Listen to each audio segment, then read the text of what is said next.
Okay. Check and release. Well, in there, he said do it twice. Hey, Now the empty. I want you to empty it. Oh, Index. Oh, mine's in. Index. You're right. It changed hands. what did I do wrong? I was trying to. Okay, if you're not still working on that, let's put the firearm down. Oh, that button. Oh, As far as racking the slide, let me see here. Try not to lock it open. I love the magazine which locks it open. So, racking the slide.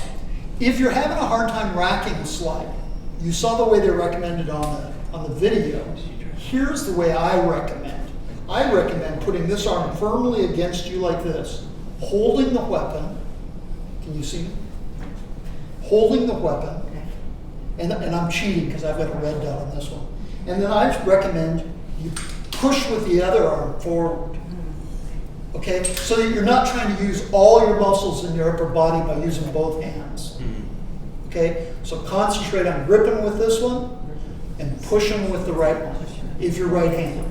I used a term down here, if anybody caught me, I said muzzling. Okay? What do you suppose muzzling? If I tell you muzzled me, what do you suppose that means? Pointed the gun. You pointed the gun at me. That's what we refer to as muzzling. Okay? You all did a great job unloading the weapons.